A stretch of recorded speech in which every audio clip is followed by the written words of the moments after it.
going on, man? It's KB, and I'm up here at Dead Stock Barbershop. That's the name, right? Yes, sir. For sure, for sure. I'm here with Christopher Manyweather and Corey Williams. Yes, sir. And we right here in Rockwall. What, this like the Dallas area? Yes, sir. Okay, okay. And we basically just highlighting, local business owners, who are building something real within the Dallas area. So, man, I appreciate y'all for letting me just come up here and, run this interview with y'all, man, and let the community know what y'all got going on. For sure. No problem. Yeah. So, man, just tell me how y'all came up with the name of y'all shop and, how do y'all get started? What's y'all origins? So we both really into basketball and sneaker culture. Right. And as you see, that's the theme of the shop. And so if you into collecting sneakers, Okay. it's the same thing like if you collect cards, baseball cards or anything like that, where the term would be mint condition. That means you got a brand new card still in the pack, never been opened. But for sneaker collectors, we use the term dead stock. And so we just kind of merged the sneaker and basketball culture into something else that we love, which is cutting hair. Okay, that's what's up. That's what's up. How did y'all get started cutting hair in the first place? Like, how many years y'all been doing it too? Man, I've been at it for a long time now. I started when I was like 15, 16 years old. And shoot, I'll be 40 this year in September. So it's just it's a passion of mine. It's a hobby. And I'm thankful to say it pays the bills as well. For sure. But I got started, my older brother, he was a barber. And he wasn't a licensed barber, but he would always cut my hair. Mine and my buddies and my brothers, all of our family. And so he moved probably like 30 minutes out of town. I'm from Portland, Oregon. And 30 minutes is a long ways away out there. So he's like, man, it's your turn to cut your brother's hair. He gave me some clippers and I fell in love with it. And I've just been going ever since. For sure. Now, Corey, what about you? What's your story as far as with cutting hair? My story, what got me into cutting hair, I was 25. I tried going to college. This wasn't for me. And I was working job to job, and I just kept getting fired over and over again. So I'm like, man, I need to learn something. Right. That nobody can take away from me. I can work anywhere, and God just really let me the barber. And at the time, I was hanging out with my barber a lot, and I was like, man, if he can do it, I think I can too. And yeah, it just went from there, and that's how I became a barber. I've been barbering for 3 years, going on 4 years now. Cool. Are you from the Dallas area? Yes, I'm from the Dallas area, Mesquite, Rock Springs area. Now, how did you two brothers meet? And then, how did this whole shop come about right here? Man, we met. So before this, we both were working over in the area called the Harbor, right here in Rockwall. And there's a place called City Salon Suites. Okay. And so we were both working in there, and just through knowing a couple of the barbers that he was working with, just really getting to know him and seeing his work ethic. And it was just like, man, this is somebody I wouldn't mind starting a business off with, man. And so it just worked on out. Like, he had all the qualities that you want and somebody that works hard. And yeah, it makes me think with him saying like he was getting fired all the time, that maybe it wasn't his fault, because he's been such a good person to work with over here. But that's kind of how we got our start. And yeah, man, it's just been a successful move so far. Now, y'all got an excellent concept going on as far as like with the whole, dead stock ideal, and just, combining it with just, basically how you had spoke about it, how y'all came up with y'all shop name. What is the experience do y'all want to give people when they come sit in y'all chair? Like, what makes y'all stand out from other barbershops? For me, I think the experience that I want people to have is an experience of relaxation, and also just knowing that they can sit back and close their eyes and get a haircut, and that when they open their eyes and we hand them the mirror, that they're gonna get the best haircut they've ever had. And so we just take our craft seriously. For sure. We take our space seriously. Like, you got a lot of barbershops where it's not necessarily a peaceful place. Right. The music or the conversations and all the different stuff. Like, I got a young client in my chair right now, and I want him to be comfortable. I want his parents to be comfortable. Like neither one of his parents are in the shop right now. That shows that they trust us, and so we just want to have that trust with the community, and that's the experience we want to provide. Yeah, because growing up in pretty much the urban community, man, the barbershop, it was like the place in the neighborhood where everybody came by, to chill, to get out the house. Even if you weren't coming to get a haircut, man, you came just to be a part of the conversation about what was going on in the community and things like that. Now, do you have conversations with a lot of your clients about what's going on in the community and what they got going on as far as in their individual lives as well? Yeah, man. Because conversation play a big part in barbering. You know what I'm saying? It's a way you get to know your clients a little bit more. Y'all can trade services and things like that. Exactly. Yeah. Yeah. For a lot of us, like those conversations, we get to know what's going on in people's lives. It's almost like you got your own mini talk show, to where like you're interviewing us right now, but it's usually us asking questions of the people who are in our chairs, just checking up on them, seeing what they got going on in life. If there's anything we can do, assist them. We're major connectors because, as you were saying, like we got different clients that have different backgrounds. So if I know that you're moving and you're gonna need new furniture, well, I can hook you up with a client that owns a furniture business, or you mentioned you got issues with your HVAC, and I can hook you up with a client that owns an HVAC, whatever it may be. So we do a lot of talking, a lot of listening. It's funny that one of my clients, he calls us therapists. Because Okay. man, this is the place where he's able to come and open up, and so like we don't take that title lightly. Like it's a serious thing, and we want to make sure that we're giving, if we're giving advice or wisdom, that it's sound, and that it's not just like you can get bad advice anywhere. So if somebody's asking you, especially because technically everybody who comes to us, even though they may not feel like it, they're strangers. And so you're imparting something into somebody's life that, man, they didn't have to ask you your opinion on it, Right. And so like we take that role seriously. That's how I'll say that. What role do you feel barbers play in helping men open up, talk, and just stay connected in general?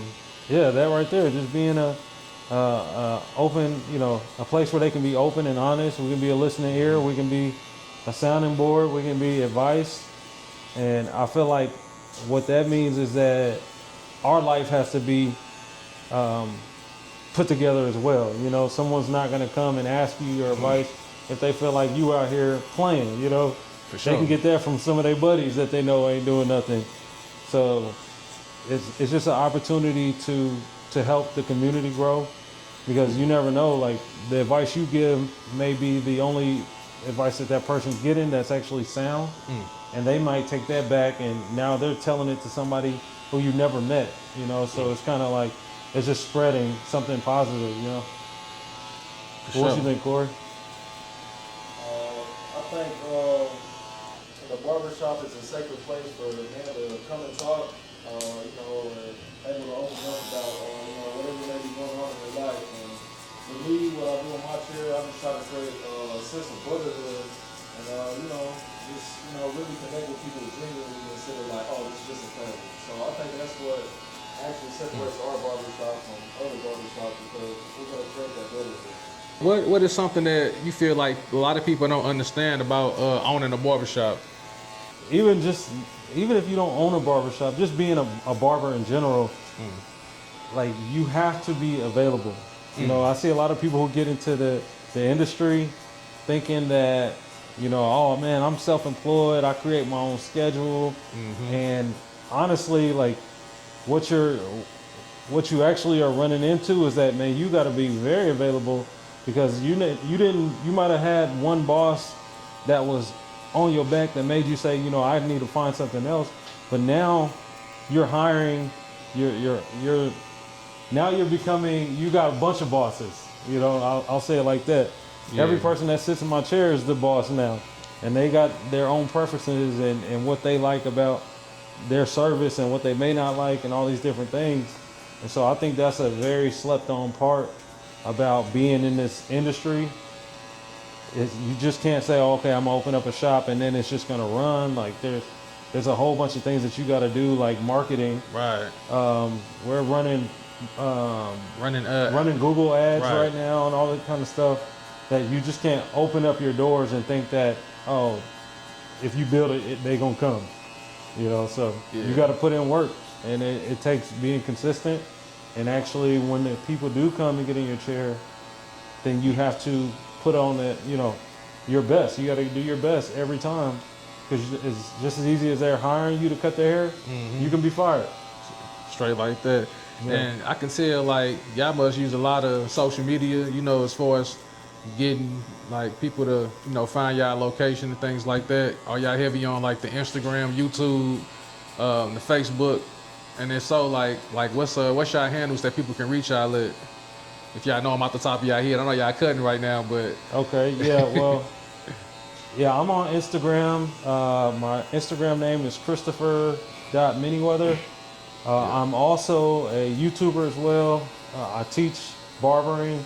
I have a channel that's now at 54,000 subscribers. oh wow, that's what's up.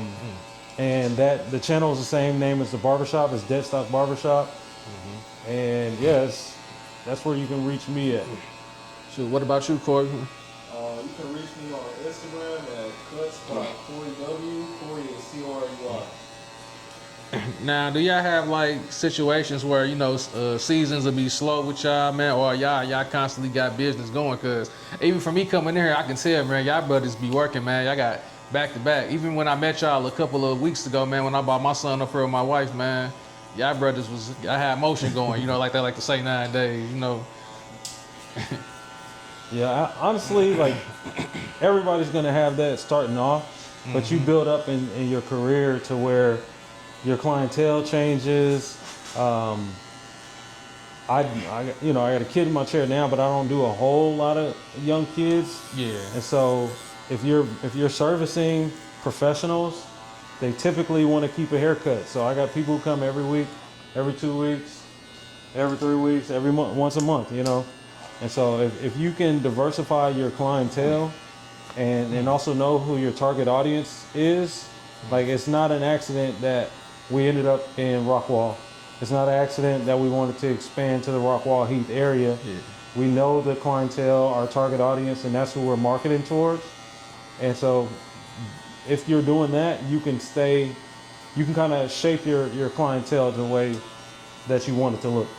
My bad. Go ahead. And I like the fact that y'all are versatile, man. Y'all not just stuck to just, you know, like, you know, we know how barbers be like, or they only can cut one style of hair, or, you know, one demographic of people. Yeah. It's always a stereotype that, you know, black barbers only cut black barbers, and, you know, so on and so on. And, you know, you go to other areas, they only cut they type of people, you know what I'm saying? So, Yeah. you know, I like the fact that y'all are, it shows that y'all took y'all craft very serious. So I love that, I respect that. Yeah, it's not a stereotype, it's just the truth. You're gonna cut who you're around. Yeah. But you have to, like me coming to Texas, man, I started seeing like Hispanic guys with like crazy fades and stuff. I'm like, man, I know how to do a little taper, but that right there, I ain't never even did no mohawk like that or nothing like, you know, so I knew that once I went to barber school, I told myself I was gonna leave and not go to a regular barbershop. I went and worked at Supercuts because I knew that they would train me on how to cut straight hair. Okay. Because I knew that I'd be able to cut everybody and I wouldn't limit my income. So when you just stick to one type of demographic, you're limiting your income. So historically in a black barbershop, the money days are on the weekend. All the barbers looking forward to Fridays and Saturdays, because it's slow throughout the week. But then once you start to diversify your clientele, you realize, oh, everybody not living for the weekend, you know. So now I got, you know, my days every day looks like the weekend. Every day I come in at 9 o'clock and I leave at 6 o'clock, and I don't take a break. I stand here and I cut all day long. And so that only happens when you can diversify your skill set. Yeah, that's fire, man. Man, outside of just, you know, doing what y'all love to do, man, what does success look like for y'all beyond just making money? Man, success to me looks like knowing my purpose and why I'm here on earth. I'm a believer, a follower of Jesus Christ. And so I put him first in the things that I do. And I'm a husband and a father of 3 children. And success looks like setting them up for the future, making sure that they know the God that I serve, and that they have the things, the tools and resources needed for them to be successful adults. Okay. Success for me is just piggyback off of what he said. It was just serving my community and serving my purpose. That's really like what success is for me, and just spending time with my family and just all that kind of good stuff up there. What are some things that y'all do, like as far as like within the community? Y'all offer like free services, specials, things like that every once in a while? Not currently, man. What we try to do is be present, be available. When people need us, like there's times where we'll come up here. Like I know he had a father and son that needed his services, so he came up here on his off day to take care of them. I think it's just going that extra mile, and it really sets you apart because you're not getting Chick-fil-A on a Sunday. Right. You know what I'm saying? So to them that meant everything. So even if it's just such a it's a small act, but it means a lot to them. Or even like I know also he had a client that was that he hadn't heard from in like a couple months. And so, as a barber, you might think like, man, they fired me. I don't know. And so we talked about it. Just like, man, hit them up and check up on them. Maybe they're going through something. And sure enough, that's exactly what it was. And so he was just like, man, hey, don't even worry about a payment. Just come through, bro. I'll take care of y'all. Yeah, because you give him that haircut, that could help him get that next job. There you know go. What I'm saying? Keep him looking short. So just little things like that you can do to help the community. It may not be where we do free haircuts for an entire high school or something. Yeah. Like it's just us too, But how can I help somebody on an individual basis? I think that's more important. Yeah. Do y'all do walk-ins? When we can. Okay. So we accept walk-ins and as well as we do appointments. Appointments, of course, will have priority over the walk-ins. So we recommend appointments, but walk-ins are welcome. It's just you don't want to end up like for me. I rarely get to do them. Corey's doing all the walk-ins. So if his schedule's full, he's full. You're just gonna have to come back a different day unless he decides to stay late and get them in. Cool. What is something that you want young men or like future barbers just to learn from y'all journeys? Man, that this is customer-based, customer service first. Like, yeah, you got a lot of celebrity barbers that people look up to, and yeah, you can make great money doing this, but you're serving the community, and you have to always keep that in mind. Like I like to say, your best ability is your availability. So making sure that I'm here, making sure that I'm ready to work, on time, and getting people into their haircut appointments on time as close as possible.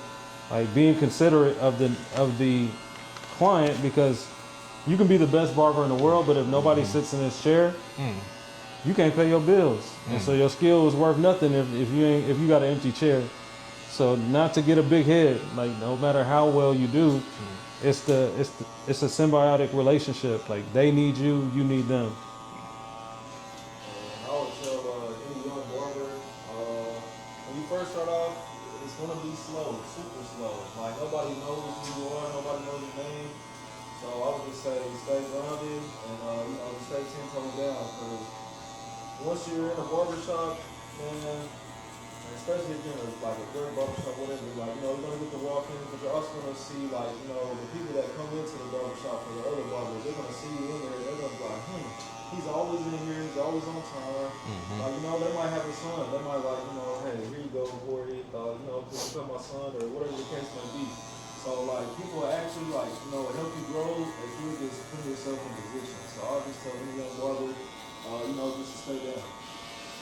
Most definitely, man. And what's next for y'all shop going forward? You know, summer just started, you know, so I know y'all got a lot of people coming here trying to look sharp, man. They finna go hit the beaches, hit the restaurants up, you know what I'm saying? There's so much to do in the summertime, man. But for y'all business though, man, what's y'all next plans, man? And do y'all got a situation where y'all got a seat open for another barber too? Yeah, so that's where we're at right now. We're just building up the name because this location, we've been here since January. So we're just still growing it, getting awareness out, and just building up the clientele to support another barber so that when they come in, they can get right to work. And so that's where we're at in the business right now, just growing our clientele, making sure that, you know, we get those Google reviews and that people get to see, you know, the experience, not from our own mouths, but what other people have experienced through the shop. And so, yeah, the next point would be getting a barber in here that fits the culture. And then from there, outgrowing the place. And then we get a nice storefront somewhere. Most definitely, man. Got anything to say, Corbin? No. For sure. Man, once again, I want to thank both of you brothers for just letting me come into y'all space and, you know, come chop it up with y'all and ask a few questions, man, you know, because I feel like the community can really benefit from learning about, you know, good brothers like yourself and the great things y'all doing, you know, for this area in particular, Rockwall, you know, outside of Dallas County, man. And just, you know, you might get some folks from the DFW to come out these ways too, man. If y'all know, y'all familiar with the DFW area, man, you know, it's pretty wide, it's pretty huge. So, you know, 30 minutes could feel like an hour, if you, depending on where you're trying to go. Yeah. Yeah, man. I want to ask one more question, man, you know, and we're going to end it off like this, man. So, when people come to your shop, how do you want them to feel? Peace. That's what I want. I want people to feel peace. When people walk into the shop, I just want them to feel like, finally, I get to relax with you. That's good, man. And, Feel like they at home. Oh man, this is what I've been looking for. Right. Okay. And once again, man, before we get up out of here, what can y'all be reached at on social media, man? Social media, once again, that will be, you can reach out to my personal page, Christopher Manyweather, or I also have an Instagram for the shop, which is Dead Stock Barbershop. YouTube, Dead Stock Barbershop as well. And then the same thing for Facebook. Okay. You can follow me on social media, only on Instagram at Cuts by Corey W. I got you. All right, man. Well, you know, Main Street Spotlight, and we just got done talking to Dead Stock Barbershop. Make sure y'all come pull up, man. Come tap in with them, man. We are at 3125 Ridge Road, Rockwall, Texas. All right, y'all heard them, man. Come pull up, man.